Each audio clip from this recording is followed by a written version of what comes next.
عبداللہ ابن عمر سے مروی ہے کہ نبی صلی اللہ علیہ وسلم نے فرمایا 2 خصلتیں یا 2 عادتیں ایسی ہیں کہ اگر کوئی مسلمان بندہ ان کی پابندی کر لے تو جنت میں داخل ہوگا. پابندی اور وہ بہت آسان ہے مگر ان پر عمل کرنے والے بہت کم ہیں. ایک یہ ہے کہ ہر نماز کے بعد 10 مرتبہ سبحان اللہ، 10 مرتبہ الحمدللہ اور 10 مرتبہ اللہ اکبر کہے. تو زبان کی ادائیگی کے اعتبار سے 150 بار ہے، یعنی ساری نمازوں میں، مجموعی طور پر 5 نمازوں کے بعد، اور ترازو میں 1500 ہوں گے. اور جب سونے کے لیے اپنے بستر پر آئے تو 34 بار اللہ اکبر، 33 بار الحمدللہ اور 33 بار سبحان اللہ کہے. زبان کی ادائیگی کے اعتبار سے تو یہ 100 ہے، مگر میزان میں یہ تسبیحات 1000 ہوں گی. رات کو جو سوتے ہوئے پڑھے جاتے تسبیحات فاطمہ، سب تھکاوٹ اتارنے کے لیے. یقیناً میں نے رسول اللہ صلی اللہ علیہ وسلم کو دیکھا، آپ انہیں اپنے ہاتھ سے شمار کرتے تھے. صحابہ نے پوچھا اللہ کے رسول یہ کیسے ہے کہ یہ آسان عمل ہے مگر ان پر عمل کرنے والے تھوڑے ہیں؟ آپ نے فرمایا سوتے وقت میں کسی کے پاس شیطان آ جاتا ہے اور پہلے اس سے کہ وہ تسبیح پوری کرے وہ اسے سلا دیتا ہے، اور اسی طرح اس کی نماز میں شیطان آ جاتا ہے اور یہ تسبیحات پڑھنے سے پہلے ہی کوئی کام یاد دلا دیتا ہے. ہوتا تو یہی ہے نا، حقیقت ہے. آپ کو شاید میں نے پہلے بھی بتایا ہو کہ ہاتھ پر تسبیح پڑھنا جو ہے کچھ مشکل نہیں، اور دائیں ہاتھ پہ صرف. کیسے پڑھیں گے آپ؟ سبحان اللہ سبحان اللہ سبحان اللہ، اور اوپر سے اب نیچے آ جائیے، سبحان اللہ سبحان اللہ سبحان اللہ سبحان اللہ سبحان اللہ سبحان اللہ، نیچے سے اوپر، اور پھر سبحان اللہ سبحان اللہ سبحان اللہ اوپر سے. تو یہ ہم 2 ہاتھوں پہ الگ الگ پڑھتے ہیں نا، اور بایاں ہاتھ بھی لگاتے ہیں. تو اس سے افضل کیا ہے ایک ہی ہاتھ پر 33 بار پڑھنا. اور جب یہ پورا ایک ہاتھ اوپر نیچے دونوں طرف ہو جائے تو 3 بس مزید پڑھ لینا. آپ کر کے دیکھیے، بہت آسان ہے. شروع میں جب مجھے پتا چلا کہ ایک ہاتھ پہ پڑھنا ہے تو میں تو بڑی پریشان ہوئی کہ میں تو ہر وقت کنفیوز ہی رہوں گی کہ کتنا پڑھا کتنا نہیں. تو پھر میں الحمدللہ عمرے پر گئی ایک بار، تو اس میں مدینہ میں تو مغرب کے بعد جیسے بیٹھ جاتا ہے نا عشاء تک، تو میرے ساتھ ہی کوئی جاپنیز لڑکی تھی یا کوئی کورین یا ایسی کوئی تھی، تو بہت اچھے طریقے سے ادب آداب کے ساتھ اپنے بیٹھی ہوئی ذکر کر رہی تھی. تو پھر اچانک میری نگاہ اس کے ہاتھ پر پڑی تو وہ یہی کر رہی تھی، اوپر سے نیچے نیچے سے اوپر. تو میں نے کہا اوہ اتنا آسان ہے، کیونکہ میں جب ایک ہی ہاتھ پہ 2 دفعہ پڑھتی تو کبھی کہتی پتہ نہیں پڑھا ہے 1 دفعہ پڑھا کہ 2 دفعہ. تو اس طرح اب اتنا آسان ہو گیا اور بڑے سکون سے پڑھا جاتا ہے. جہاں سے مرضی شروع کریں، جیسے آپ کا طریقہ ہے. میرا طریقہ چونکہ یہاں سے شروع کرنے کا تھا تو اس لیے نیچے سے 3 اوپر، تو اوپر سے نیچے 3. بعض لوگ تو 100 کے لیے پتہ نہیں یہ بھی بتاتے یہاں سے ایسے پھر ایسے پھر ایسے پھر ایسے، پھر مجھے جھنجٹ لگتا ہے کیونکہ انگلیاں بھی مستنطقات ہیں نا، قیامت کے دن بولیں گی.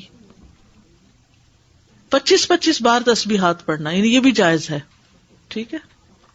آیت الکرسی جنت میں جانے کا راستہ. رسول اللہ صلی اللہ علیہ وسلم نے فرمایا جو شخص ہر فرض نماز کے بعد آیت الکرسی پڑھے اس کو موت کے علاوہ کوئی چیز جنت میں جانے سے نہیں روک سکتی. سبحان اللہ. یعنی نماز پڑھی اور نماز کے بعد آیت الکرسی پڑھ کے آپ دیکھیے کتنی دیر لگتی ہے، شاید ہارڈلی منٹ بھی نہ لگتا ہو. اور یہ سب سے افضل آیت ہے. ابو ذر غفاری کہتے ہیں کہ میں مسجد حرام میں داخل ہوا اور رسول اللہ صلی اللہ علیہ وسلم کو اکیلے دیکھ کر آپ کے پاس آ کر بیٹھ گیا. میں نے کہا یا رسول اللہ کون سی آیت سب سے افضل ہے جو آپ پر نازل ہوئی؟ آپ نے فرمایا آیت الکرسی. کرسی کے مقابلے میں 7 آسمان اس طرح جیسے بیابان زمین میں کوئی چھلا پڑا ہوا، اور پھر کرسی کے مقابلے میں عرش کا حجم اس طرح ہے جیسے اس چھلے کے مقابلے میں بیابان کا وجود. قرآن کریم میں سب سے عظیم آیت ہے. جو آپ نے ابی ابن کعب سے پوچھا تھا تو انہوں نے جب جواب دیا تو آپ نے فرمایا کہ ابو المنذر تمہیں علم مبارک ہو. اس کے پڑھنے سے ایک محافظ آ جاتا ہے اور شیطان قریب بھی نہیں پٹکتا. جنات سے بچانے والی آیت ہے یہ. وہ آیت جو سورۃ البقرہ میں ہے، اسے کوئی شام کو پڑھے گا تو صبح تک پناہ میں رہے گا، جو صبح پڑھے گا شام تک ہم سے پناہ میں رہے گا، یعنی جنات سے. معوذات، سورۃ الاخلاص، سورۃ الفلق، سورۃ الناس، یہ بھی ایک بار پڑھنا ہوتی ہے نماز کے اذکار میں. عقبہ بن عامر کہتے ہیں کہ رسول اللہ صلی اللہ علیہ وسلم نے مجھے حکم دیا تھا کہ میں ہر نماز کے بعد معوذات پڑھا کروں. ہر نماز کے بعد معوذات پڑھا کروں. معوذات کی فضیلت کیا ہے؟ ان کی مثل پچھلی کتب میں کوئی صورت نہیں. یہ اتنی افضل صورتیں ہیں. رسول اللہ صلی اللہ علیہ وسلم نے فرمایا اے عقبہ بن عامر کیا میں تمہیں ایسی صورتیں نہ سکھاؤں جو نہ تورات میں نازل ہوئی، نہ زبور میں، اور نہ انجیل میں، اور نہ ان جیسی فرقان میں ہیں. تم پر ایک رات بھی ایسی نہ آئے کہ تم ان کو نہ پڑھو. جسے ہم کہتے ہیں نا ایک دن بھی نہ آئے، تو ایسے عربی میں کہتے ہیں ایک رات بھی نہ گزرے. رسول اللہ صلی اللہ علیہ وسلم نے فرمایا تم نہیں دیکھتے کہ آج کی رات ایسی آیات اتری ہیں کہ ان کی طرح کبھی دیکھی نہیں گئی، اور وہ ہیں قل اعوذ برب الفلق اور قل اعوذ برب الناس. انتہائی بلیغ صورتیں ہیں. سب سے افضل تعوذ ہے یہ. پہلے نبی صلی اللہ علیہ وسلم اور کلمات پڑھتے تھے، جب یہ صورتیں نازل ہوئی تو اور ذکر چھوڑ کر انہی کو پڑھنے لگے. نظر بد سے کفایت کرنے والے کلمات ہیں، یعنی اگر کسی کو ڈر ہو کہ اس کو نظر لگے گی یا لگ چکی ہو تو اس کے علاج کے لیے بھی. ابو سعید سے روایت ہے، کہتے ہیں کہ رسول اللہ صلی اللہ علیہ وسلم جنوں اور انسانوں کی نظر بد سے پناہ مانگتے تھے حتیٰ کہ معوذتین نازل ہوئی. پھر جب معوذتین نازل ہوئی تو آپ نے ان کو لازم پکڑ لیا اور ان کے سوا دوسروں کو ترک کر دیا. نمبر 11 ربی اعنی علی ذکرک و شکرک و حسن عبادتک.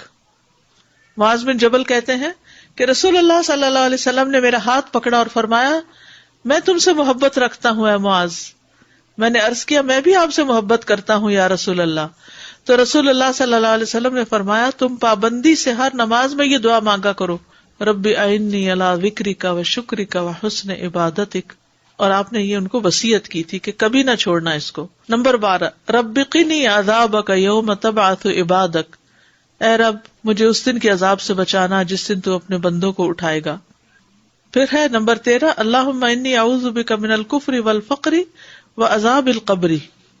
کفر، فقر اور عذاب قبر سے تیری پناہ میں آتا ہوں اے اللہ.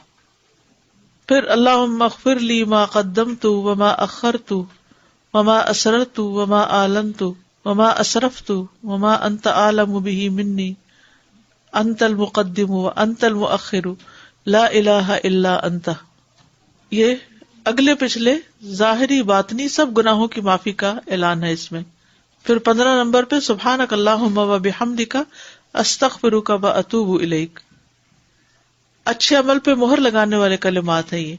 یعنی جو شخص کسی مجلس میں بیٹھے پھر اس سے کچھ غلط باتیں ہو جائیں تو جب یہ کلمات آخر میں پڑھے گا تو وہ معاف ہو جائیں گے، کفارہ ہو جائے گی اس مجلس کا. نمبر 16 رب اغفر لی وتب علی انک انت التواب الغفور. ایک انصاری صحابی کہتے کہ میں نے رسول اللہ صلی اللہ علیہ وسلم کو نماز کے بعد یہ دعا 100 دفعہ پڑھتے ہوئے سنا رب اغفر لی وتب علی انک انت التواب الغفور. پھر اللہم انی اعوذ بک من الجبن واعوذ بک ان ارد الی ارذل الامور واعوذ بک من فتنۃ الدنیا واعوذ بک من عذاب القبر. پھر ہے اللہم اغفر لی وارحمنی واہدنی وارزقنی. استاذہ ان ساری دعاؤں کو آرڈر میں پڑھنا ضروری ہے یا کسی بھی آرڈر یہ تو لکھنے کی ترتیب ہے، لیکن شروع کے جو ہے نا اللہ اکبر استغفر اللہ استغفر اللہ استغفر اللہ اللہم انت السلام منک السلام، یہ آرڈر میں تینوں پڑھنا ہے. ٹھیک ہے. اس کے بعد آپ آیت الکرسی پڑھیں یا تسبیحات پڑھیں یا پھر جو بھی دعا چاہیں پڑھیں. ان میں سے یہ ہے کہ ایک پوسٹر بھی بنایا گیا تھا اور ایک انشاءاللہ یہاں بھی میں چاہ رہی تھی کہ چھپوا کے دے دیں. اس میں یہ ساری تو نہیں آ سکیں گی لیکن موٹی موٹی دعائیں جو ہیں وہ آ جائیں گی. تو میں نے تو جو اپنا قرآن مجید ہے وہ ایک پرنٹ آؤٹ سا نکال کے ان دعاؤں کا قرآن مجید کے جو جسے دیکھ کے پڑھتے ہیں نماز میں اس کے اندر نشانی کے طور پہ اس کو رکھا ہوا پلاسٹک میں ڈال کے. جب میں نماز شروع کرتی ہوں تو اس کو نکال کے سائڈ پہ رکھ لیتی ہوں. جب نماز ختم کرتی ہوں تو پھر جو یاد ہیں اور جو نہیں پوری طرح یاد ان کو جو یاد ہے بس ہنٹ دیکھتی جاتی ہوں اور پڑھتی جاتی ہوں. جو نہیں یاد ان کو دیکھ کے پڑھ لیتی ہوں. تو اس سے کیا فائدہ ہوتا ہے کہ اس طرح پڑھی جاتی ہیں، ورنہ تو وہ بھی بھول جاتا کون کون سی تھی. یا تو بچپن میں یہ سب سیکھ لیتے نا پھر مشکل نہیں. جیسے نماز ہم نے اول سے آخر سیکھی ہوئی ہے نا تو وہ ایک گاڑی دوڑ پڑتی ہے، لیکن یہ دعائیں تو ہم نے بڑے ہو کر ہی سیکھی ہیں نا، اور کچھ نئی نئی پھر پتہ چل جاتی ہے تو وہ ایڈ ہو جاتی ہیں. تو اس طرح بھی آپ آسانی سے رکھ سکتے ہیں تاکہ یاد رہے.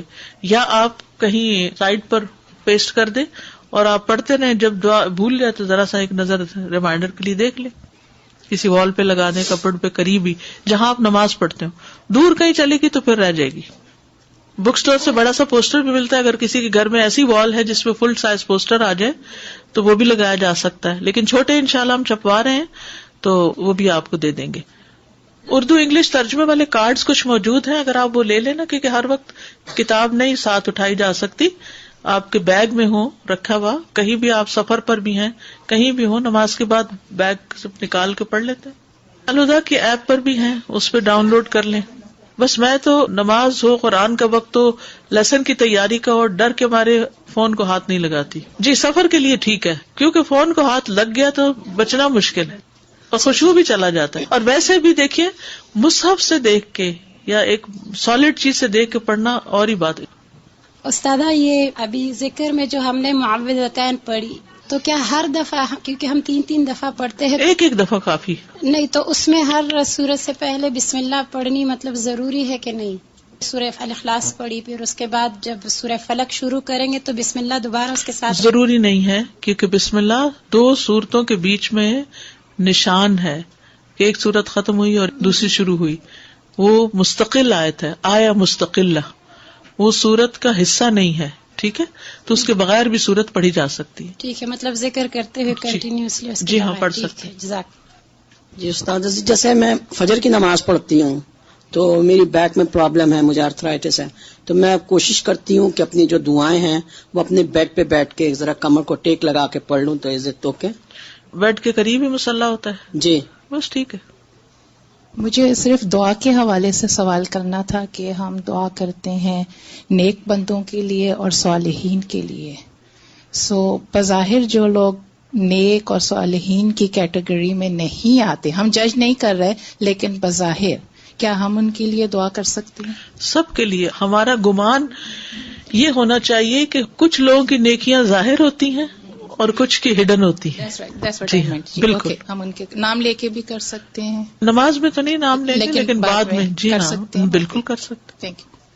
اساتذہ اگر ہم جیسے فجر نماز کے بعد ہم بیٹھے اذکار کر رہے ہیں تو ان بٹوین جیسے ہم اٹھتے ہیں جیسے بچوں کو اٹھانے کے لیے پریئر کے لیے ایسے، تو اس کا پھر کیا ہوتا ہے؟ یعنی وہ سلسلہ مطلب معذوری ہے، مجبوری ہے، کیونکہ میں کرتے کرتے جا رہی ہوں کیونکہ اتنا گلٹی فیل ہوتا ہے کہ اگر ان کی نماز چلی گئی ہمارے ذکر اذکار ایگزیکٹلی وہ دونوں طرف پھر وہ بڑا نقصان ہے. جی تو پھر واپس آ کے بیٹھ جائیں. ایسی کر رہی ہوتی ہوں تو کر سکتے ہیں کر ایسے؟ سکتے ہیں. جی جزاک اللہ.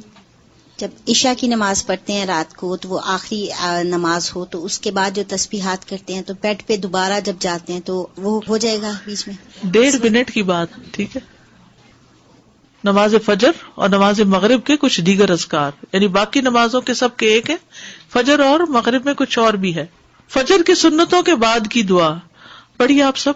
اللہم اجعل فی قلبی نورا وفی لسانی نورا واجعل فی سمعی نورا واجعل فی بصری نورا واجعل من خلفی نورا ومن امامی نورا واجعل من فوقی نورا ومن تحتی نورا اللہم اعطنی نورا. یہ صحیح مسلم کی روایت ہے. زبان سے کس طرح؟ اللہ کی تسبیح بیان کر کے، اللہ تعالیٰ کا شکر ادا کر کے. اور زبان کی تسبیح جس کے مخصوص الفاظ بھی ہیں، سبحان اللہ و بحمدہ، سبحان اللہ العظیم، اور اس کے علاوہ بھی کچھ اور ورژنز ہیں. اس کے بارے میں نبی صلی اللہ علیہ وسلم نے ہمیں مختلف احادیث سے اس کی بہت تاکید کی ہے. حضور صلی اللہ علیہ وسلم نے ایک حدیث میں فرمایا، حضرت ابو ہریرہ سے روایت ہے کہ رسول اللہ صلی اللہ علیہ وسلم نے فرمایا کہ لوگوں اپنا بچاؤ کر لو، اپنے آپ کو محفوظ کر لو. تو لوگوں نے عرض کیا کہ اے اللہ کے رسول صلی اللہ علیہ وسلم، کون سا دشمن آ گیا، کس سے بچیں، کس سے بچائیں اپنے آپ کو، کہاں محفوظ کریں؟ آپ نے فرمایا نہیں، کوئی دشمن نہیں ہے اس وقت تمہارے سامنے، ہاں تمہارا بچاؤ جہنم سے ہے. یعنی انسان جب اللہ کی ناشکری کرتا ہے یا نافرمانی کرتا ہے یا انسانوں کے ساتھ ظلم کرتا ہے تو خود اپنے لیے وہ گڑھا کھود رہا ہوتا ہے. تو اس پر آپ صلی اللہ علیہ وسلم نے سبحان اللہ والحمد للہ ولا الہ الا اللہ واللہ اکبر پڑھنے کے لیے کہا. فرمایا کہ یہ کلمات قیامت کے دن تمہارے آگے آ کر پیچھے آ کر تمہارا بچاؤ کریں گے. اور یہی کلمات باقیات ہیں, باقی رہنے والے ہیں. قرآن مجید میں آتا ہے نا کہ المال والبنون زینت الحیات الدنیا والباقیات الصالحات خیر عند ربک ثوابا وخیر املا, کہ مال اور بیٹے دنیا کی زندگی کی رونق ہے, چند دن کی چیز ہے, لیکن جو باقی رہنے والی چیزیں ہیں وہ نیک کام ہیں. وہ کون سے نیک کام؟ تو ان کاموں کی لسٹ میں ایک ان تسبیحات کا ذکر کرنا اور اللہ کی تعریف کرنا اور اللہ تعالیٰ کی نعمتوں کا شکر ادا کرنا ہے. اس میں آپ دیکھیے کہ جن کو آپ نے یہ کہا اس میں ایک تو سبحان اللہ, اللہ پاک ہے, پھر والحمدللہ تعریف اللہ کے لیے ہے, اور پھر لا الہ الا اللہ, اللہ ایک ہے, یعنی نہیں کوئی الہ مگر اللہ, اور اللہ اکبر. یہ کلمات جو انسان پڑھتا ہے, اللہ کی تعریف بیان کرتا ہے, اللہ کی بڑائی بیان کرتا ہے, اللہ تعالیٰ کو بے عیب قرار دیتا ہے, تو قیامت کے دن یہ اس کے لیے ایک پروٹیکشن کا باعث ہوگی. سوال یہ پیدا ہوتا ہے کہ چند کہنے تو چند کلمات ہیں, تھوڑا سا ورد ہے, تھوڑا سا ذکر ہے, تو اس کی اتنی بڑی فضیلت کیوں ہے؟ اس میں آپ دیکھیے کہ پہلی چیز ہے سبحان اللہ, اللہ پاک ہے. یہ کہنا کیوں ضروری ہے؟ اس لیے ضروری ہے کہ شیطان ہمارے دل میں ہر وقت وسوسے ڈالتا رہتا ہے. یہ جو کیوں آتا ہے نا, یہ کیوں ہے. مثلاً کوئی کہتا ہے نماز پڑھو تو ہم کہتے ہیں کیوں پڑھے, عبادت کرو تو ہم کہتے ہیں کیوں. تو یہ جو کیوں ہے, یہ ایک طرح سے اس کے کیوں بھی دو طرح کے ہوتے ہیں. ایک کیوں ہوتا ہے کہ انسان سمجھنا چاہتا ہے, اور یہ کیوں تو حضرت ابراہیم علیہ السلام نے بھی کیا تھا کہ اللہ تعالیٰ, انہوں نے بھی کوشچن کیا تھا, فرشتوں نے بھی کوشچن کیا تھا, انہوں نے بھی کیوں کہا تھا. کیوں کہنا برا نہیں ہے. اللہ تعالیٰ نے جب اپنا ارادہ پیش کیا فرشتوں کے سامنے, وَإِذْ قَالَ رَبُّكَ لِلْمَلَائِكَةِ إِنِّي جَاعِلٌ فِي الْأَرْضِ خَلِيفَةً قَالُوا أَتَجْعَلُ فِيهَا مَن يُفْسِدُ فِيهَا, کہ آپ کیوں انسان کو بنانے لگے, وہ تو زمین میں فساد کرے گا, خون بہائے گا. اور ان کا خیال کوئی غلط بھی نہیں تھا, خیال تو درست تھا, کیونکہ ہم دنیا میں اس کا عملی ثبوت دیکھ ہی رہے ہیں. یعنی ایون اینجلز آسک, تو کوشچن بری چیز نہیں ہے. اطمینان قلب کے لیے کوشچن آتا ہے دل میں کہ انسان کسی چیز کی حقیقت کو سمجھے. اسی طرح اور مواقع پر بھی حضرت عزیر علیہ السلام کے بارے میں آتا ہے کہ وہ کہیں جا رہے تھے, راستے میں ایک بستی پر سے گزرے, تو وہاں پر بستی جو تھی وہ پوری کی پوری تباہ ہو چکی. تو ان کے ذہن میں بھی کیوں آیا, کیسے, کہ یہ کیسے اٹھائے گا اللہ تعالیٰ اس کی, دوبارہ سب کیسے بنیں گے, مرنا, مرنے کے بعد جی اٹھنا, پھر حساب کتاب, پھر یہ کیسے, کیوں, کس طرح. یہ سوال سب کے ذہن میں آتے ہیں. خود اللہ تعالیٰ کی ذات کے بارے میں سوال آتے ہیں. سوال کا آنا برا نہیں, کیونکہ سوال راستہ کھولتا ہے علم حاصل کرنے کا. یہ کیوریاسٹی انسان کے اندر رکھی اسی لیے گئی ہے تاکہ انسان کچھ سیکھ سکے, کچھ حاصل کر سکے. اگر یہ سوال نہ ہوتے تو ہم عقل کا استعمال کہاں سے کرتے. تو جب پازیٹیولی ہم سوال کرتے ہیں تو اس میں کوئی حرج نہیں ہے کہ بات کو مزید سمجھنے کے لیے. لیکن ایک سوال ہوتا ہے اعتراض کے لیے, کسی کے کام کو لیٹ ڈاؤن کرنے کے لیے, اس کو حقیر کرنے کے لیے, اس کو ڈیگریڈ کرنے کے لیے, اس کو اس کی شان سے کم کرنے کے لیے. تو یہ دوسری طرح کا سوال اگر ذہن میں آتا ہے کہ جس سے نعوذ باللہ اللہ تعالیٰ کے بارے میں ایسا خیال آئے یا ایسا اعتراض ہو کہ انسان سمجھے کہ یہ جو کچھ کیا ہے اس کا کچھ فائدہ نہیں اور یہ کرنا نہیں چاہیے تھا اللہ تعالیٰ کو, نعوذ باللہ, یا یہ کہ یہ کیوں, اور یہ تو اٹس انفیئر, اٹس انجسٹ وغیرہ وغیرہ. یہ چیز جو ہے جب انسان کے اندر آنے لگتی ہے تو ان وسوسوں اور ان باتوں کا اور اس نیگیٹیوٹی کا علاج کیا ہے, انسان کرے کیا. اس کے لیے جو حل بتایا گیا وہ ہے اللہ کا ذکر, کہ انسان کے دل میں جو ہی ایسی کوئی بات آئے تو انسان کے سبحان اللہ, اللہ پاک ہے اس بات سے کہ کوئی بھی غلط کام کرے یا کوئی ناانصافی کا فیصلہ کرے یا کسی کے ساتھ ظلم کرے یا کسی کے ساتھ زیادتی کرے. اس نے تو سب سے پہلی صفت جو قرآن مجید میں اپنی بیان کی ہے بسم اللہ الرحمن الرحیم, کہ وہ انتہائی مہربان, بار بار رحم کرنے والا ہے. تو اس لیے اس کی تو کوئی بھی چیز جو ہے وہ ایسی نہیں ہو سکتی کہ جس میں کوئی نقص ہو. اس کا ہر کام جو ہے وہ فائدے کا ہی ہے. پھر آپ دیکھیے کہ اس کو مزید یہ تو اس کو یعنی ہر چیز سے بے عیب قرار دینا ہے, جو ہی وسوسہ ہے کہ سبحان اللہ ہو نہیں سکتے. دوسرا ہے والحمدللہ, صرف یہ کہنا کافی نہیں کہ اللہ میں کوئی عیب نہیں، بلکہ یہ بھی کہ اس نے تو اتنے اچھے کام کیے کہ سب تعریف اس کے لیے. تو کہنے کا ایک یہ انداز ہے، ایک سلبی، اور سلبی انداز ہوتا ہے کہ کسی کو کسی منفی چیز سے پاک کرنا، اور ایک جو ہے وہ تعریفی انداز ہے جس میں اللہ تعالیٰ کی حمد و ثنا بیان ہو رہی، والحمدللہ ولا الہ الا اللہ، اور اس کی توحید کا بیان، واللہ اکبر، اور اللہ سب سے بڑا ہے، سب سے بڑا، مجھ سے بھی بڑا، تمام انسانوں سے بڑا، اور ساری مخلوق سے بڑا. تو وہ اس بات سے پاک ہے کہ وہ کوئی بھی غلط کام کرے، ایسی چیز کرے کہ جو نہیں کرنی چاہیے. اس لیے جو شخص سوچ سمجھ کے اللہ سبحانہ وتعالیٰ کا ایسا ذکر کرتا ہے تو وہ دنیا میں بھی شیطان سے ایک طرح سے پروٹیکشن میں آ جاتا ہے، اور قیامت کے دن بھی جبکہ ہر طرف کوئی بھی انسان ساتھ نہیں ہوگا اور انسان ہر چیز سے ایکسپوزڈ ہوگا، نہ اس کے پاس لباس ہوگا، نہ ہی کچھ اور، نہ کوئی چھت ہوگی، نہ سایہ، تو اس وقت یہ کلمات اس کے ارد گرد آ جائیں گے اور اس کو اپنے حصار میں لے لیں گے. تو اس لیے ان تسبیحات کا پڑھنا انسان کے لیے بہت فائدہ مند ہے. اس میں آپ دیکھیے کہ ہم تو خیر عام انسان ہیں، ہمیں تو ویسے ہی بہت کچھ کرنے کی ضرورت ہے، لیکن اللہ کے رسول صلی اللہ علیہ وسلم جو تھے وہ اتنے نیک، اور اللہ نے ان کو چنا تھا، اللہ تعالیٰ کے پسندیدہ تھے، لیکن اس کے باوجود وہ مسلسل تسبیح کرتے تھے. ان کے خادم تھے ربیعہ، وہ کہتے ہیں کہ میں دن بھر حضور صلی اللہ علیہ وسلم کی خدمت کرتا تھا، جب رات آتی تو آپ کے دروازے کے پاس ہوتا تھا، میں ہمیشہ سنتا کہ آپ یہ پڑھ رہے ہیں، سبحان اللہ سبحان اللہ سبحان ربی، یہاں تک کہ میں تھک جاتا، مجھے نیند آتی لیکن آپ کی آواز آتی رہتی. یعنی سوتے وقت بھی آخری کلمات اللہ کی تعریف کے اور اللہ کی پاکی بیان کرنے کے ہوتے تھے. پھر اسی طرح ایک اور حدیث میں آتا ہے، ابو سلمہ سے روایت ہے جو حضور صلی اللہ علیہ وسلم کے غلام تھے، کہ رسول اللہ صلی اللہ علیہ وسلم نے فرمایا واہ، اور اپنے ہاتھ سے 5 کا اشارہ کیا.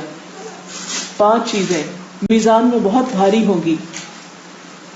کون سی؟ سبحان اللہ والحمد للہ ولا الہ الا اللہ واللہ اکبر، وہی 4 کلمات جو پہلے آپ سے ذکر کیا، اور آپ نے اب 5ویں چیز کا بھی ذکر کیا. وہ 5ویں چیز کیا ہے کہ کسی کا فوت ہونے والا نیک بچہ، کہ اس کا باپ اللہ تعالیٰ سے ثواب کی امید رکھ کے صبر کرے. یعنی اگر کسی سے کوئی چیز چھن جاتی ہے، اب اس میں بچے اور باپ کی بات ہوئی ہے، اس کا یہ مطلب نہیں کہ ماں کے لیے نہیں، ماں کے لیے تو اس سے بھی زیادہ اگر ہے، کیونکہ ماں کو جتنا بچے سے پیار ہوتا ہے نسبتاً وہ باپ سے کہیں زیادہ ہوتا ہے. مطلب کیا ہے کہ اگر کسی کی اولاد میں سے کوئی فوت ہو جائے اور وہ اس پر اجر کی نیت سے صبر کرے، اس لیے نہیں کہ ہے لوگ کیا کہیں گے کہ اس کا دماغ چل گیا کہ ہر وقت یہ ایسی بات کرے، اجر کی نیت سے جب وہ صبر کرے تو اس وقت اللہ سبحانہ وتعالیٰ اس کو انتہائی پسند کرتے ہیں، اور یہ اس کے میزان میں بہت بھاری نیکی ہوگی. بعض اوقات ہم اچھے اچھے کام کرتے ہیں، نماز روزہ صدقہ خیرات، انسانوں کی خدمت، مریضوں کی عادت، غریبوں کی اور یتیموں کی حال کرسی وغیرہ، بہت اچھے جو بھی نیکی کے کام، جس کو بھی توفیق ہو. ہر انسان کے اندر اللہ نے نیکی کی محبت رکھی ہے، ہر شخص اپنے لیے کچھ نہ کچھ کرنا چاہتا ہے. تو انسان جب یہ ساری چیزیں کرتا ہے تو اس کے لیے تو صبر کر جاتا ہے. لیکن بعض اوقات انسان کو جب کوئی چوٹ لگتی ہے، جب کوئی تکلیف آتی ہے، جب کوئی چیز اس سے چھن جاتی ہے، اور جب اس کی کوئی محبوب ترین چیز اس سے چھن جاتی ہے، تو اس کی جدائی اس سے برداشت نہیں ہوتی. یہ انسان کی بہت بڑی ویکنس ہے. بعض اوقات اپنی مرضی سے جو چاہے دے دے، لیکن اگر اس سے کچھ چھن جائے تو وہ اس کے لیے ناقابل برداشت ہو جاتا ہے. یہ سب انسان کے لیے ٹیسٹ ہوتے ہیں. تو ایسے موقع پر جب انسان سے اس کی کوئی پیاری چیز چھن جائے اور وہ صرف اس لیے صبر کرے کہ مجھے اس کا اجر اللہ سے لینا ہے، تو یہ چیز انسان کے میزان میں بہت بھاری ہوگی. پھر اسی طرح ایک اور حدیث ہے، عبداللہ بن عمر سے روایت ہے کہ ایک مرتبہ ہم لوگ نبی صلی اللہ علیہ وسلم کے پاس بیٹھے ہوئے تھے کہ ایک دیہاتی آدمی آیا، بدو آیا، جس نے بہت قیمتی جبہ پہن رکھا تھا، جس پر ریشم وغیرہ کے بٹن لگے ہوئے تھے، دیباج اور ریشم کے.